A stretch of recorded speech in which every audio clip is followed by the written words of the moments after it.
Dan, when I say we, it's you, buddy. Like, you're part of the team. And I don't think he thought otherwise, but I just want to make clear, like, Dan's definitely going. You're not here, Dan, but anytime we're planning a trip or we're planning a show thing, right, you're always included, even if it's a Wednesday that we're talking about it and you're not here. Mm-hmm. You're always. Goes without saying. It goes without saying, Dan. I'm not going to repeat it again. Yep. Okay. Like, you are our team. We are you and you are us. We're one big team, buddy. Especially when you're doing great things for Anna. Thank you. Keeping that bitch happy. Hall of Famer R.C. Helleman, 1,890 bits in the sauce, 2134, gifted 10 subs. Anna, I want you to be totally honest. Yeah. Because we've all, since you started, probably changed our position on you quite a lot. Just on, just in how you. From bad to good. Yeah, well, yeah, absolutely. Like, from, not bad, but just awkward. Awkward to good. Yes. Not bad. It was never bad. Awkward.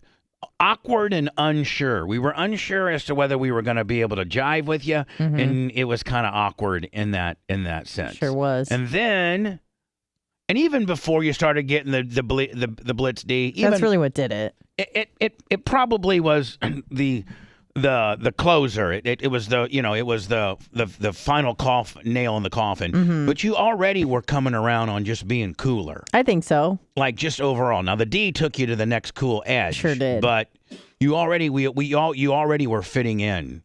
Yeah, a little bit. A better. bit of an adjustment period. So, and I'm sure that you're as much as it goes us to you.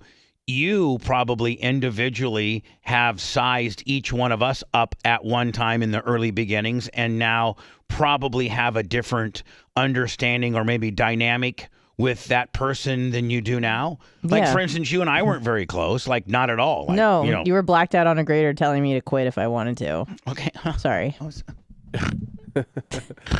When I apologized to you. I'm sorry. I was like, I'm so sorry about what happened. You're like, if you need to leave, like, we don't, kind of essentially saying, like, we don't need you if you want to leave. Yeah. Well, I mean, and then I was like, certainly months later, you're like, I never remember sounding that. But hold on. But getting that, I mean, okay, hold on. As bad as it was, in getting that, though, it certainly makes you get your act together, doesn't it? Yeah. I mean, you're like, okay, all right. It probably pisses you off. Probably makes you scared, gives you anxiety, but it makes you, and nonetheless, if it works out, it makes you better. Well, I think that was in response to me. I think it was crying and leaving during the sports show or whatever with Seth. Mm-hmm. Yeah, and then I assumed that he called you, so I apologized for all the drama. And then you're like, you can leave if you want to.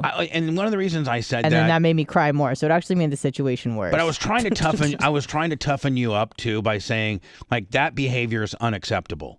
Walking out on, we happen to have a job where you can't walk out on.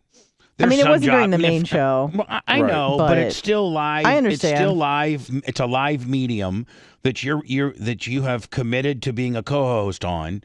And that's like the ultimate you to the host and to the owner of the business is walking out. That's kind of the ultimate. Especially in the main show. Right. Especially when you grab your backpack and leave during the main show. Blitz, like and I know bitch. Blitz.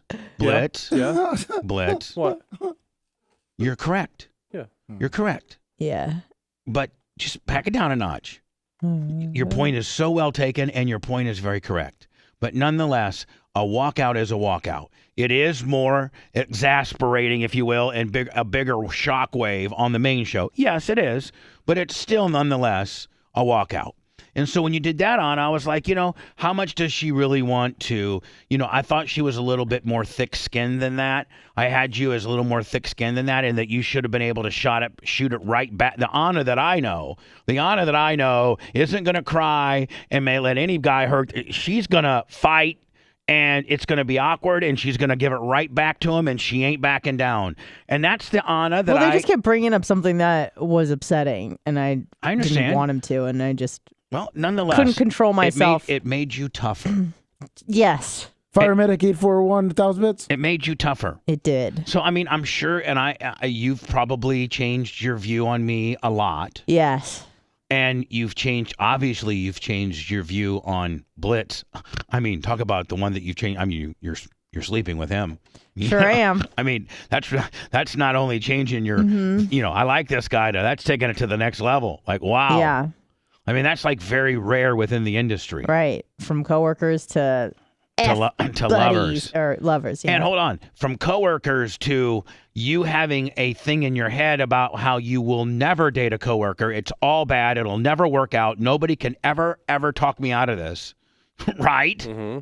You were so like, I will never date a coworker. Well, I mean, I wouldn't advise anyone to do it. I don't think it's a good idea, but I do think that there are some exceptions. Like when you and I were going bowling that one day, and I was like, oh, Yeah. you're like, no, it's just, Bubba, I'm never going to date a coworker. Like, it's just not going to happen. Right. You set me straight on the deal. I did. So I was like, oh, man.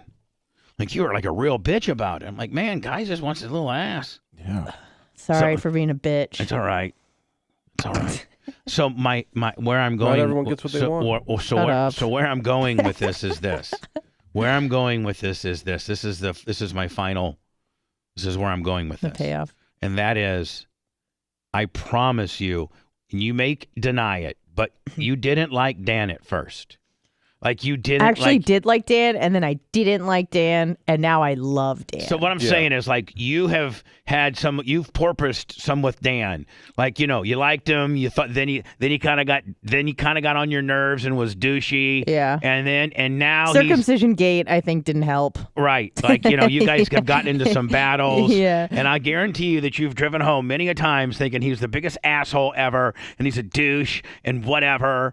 And now he's like your messiah. You're like, I think Dan is the coolest dude ever. Yeah. I mean, I even told him at Barb, I'm like, especially when I saw him like doing the pizza deal, I'm like, is there anything that you can't do? Mm-hmm. Dan's right. I'm a dick till you need me. It's true, though. It's true. Mm-hmm. There's really nothing. Well, I don't think he's good at construction. What? Oh, he would disagree with you. What are you talking about? You put together a gaming chair. Yeah, but like how Big Red, like he could literally design. So you think Dan could like design like my carport could he or would he? Could he? Yeah. Probably. Yeah. Yeah, like when we put that thing up at his house outside by the pool, Dan was all in, like helping out, doing it. Things like saws and Dremels, he doesn't use because he doesn't want to hurt his hands. Right. So which I get. Right. It's his business. I don't think Dan. Here's the thing about Dan is, though, he cannot grade. Like he could not jump on. Hold on, hear me out here. All right. He could not jump on my grader and grade my track. Just if I took him up there and gave it to him. But hold on, you give Dan a day or two. Oh yeah. To learn it. Yeah. You literally, if he has any time, any type of space at all where he can research what you're asking him to do, and he will be able to do it because he just has that mind that can absorb data and make it happen. There's only two things Dr. Dan says he can't do: backflips and wheelies. That's in it, chat. He said if he could watch you for 10 minutes, he could do it. He said what now? If he could watch you grade for 10 minutes, he could do it. I know. 10 minutes. I know. Well, I don't. You know what? He probably could. Because grading is about small little adjustments, not overly big adjustments, because you're trying to make the track as smooth as you can. So what you do is you set your blades so that it lays right on the ground. First of all, you pitch it way down, because that's how you actually adjust your blade, is through pitch, not height. When you're doing such a final finish like my track, like if you're doing other road construction applications, then you don't do that. Some lime rock do it that way, but you lay your blade way down, so you got like a knife edge, and then once your blade's set and you got it all the way knife down, then you just try to keep a constant cut, and you can feel the cut. You can just feel it, Blitz, and you can hear the motor straining if it's cutting more than it should, and it's literally, you just make small adjustments, and if he did it 3 times, he would be able to comprehend it. Lummy, I don't know. I don't think Lummy could probably get the hang of it. You don't think so? Even after maybe a couple weeks? Years? I don't know, Lummy. I don't know. I've seen some of your construction. You're not the best. You're not the first guy I'm calling up to build something. Well, thank you. I mean, you know what you are. Oh, I helped you're with the whole you're a helper. Yes, but that's when I watch and try to learn. Like Big Red would be there and be like, okay, let me go grab me a 6x6, and then you go grab the 6x6, and then he tells you, hold the 6x6 right here. Or Big Red would say, bring me some 2x4s, and he'd bring him 2x4s, but they were all nailed together. No, I told him like what about happened that. last week. Yeah. Hold on, let me. Hold on. I didn't even know of such a mishap. I was trying to give you the benefit of the doubt of being a good handy, what happened? No, listen, because he wanted to secure the stage a little bit better. I told him I had some 2x4s at the other house. They may have nails in it or be nailed together, and he kind of was like, yeah, okay, whatever, go get them, instead of going to buy more 2x4s. So when I brought him back, I put him there, and I said, hey, are those going to be okay? He looked at him real quick, said, yeah, those are fine. He forgot that I told him they were nailed together. And they were nailed together. Yeah, that was it. They didn't have like a nail in them. They were nailed together. Oh, yeah, there's probably like 12, 13 nails in it. But on a 2x4? Yeah, so you had to peel them apart. Oh, yeah, my God. 2 by 4s. But that ruins the wood. Like it just, the integrity of the wood is getting all screwed up when it's nailed. When, you're almost it's almost petrifying the wood at some time. Yeah, that's why I was in the fire pit. But still, it worked out. All right. So anyway, Anna, I know that you have since changed your opinion of Dan tremendously. Yeah, absolutely.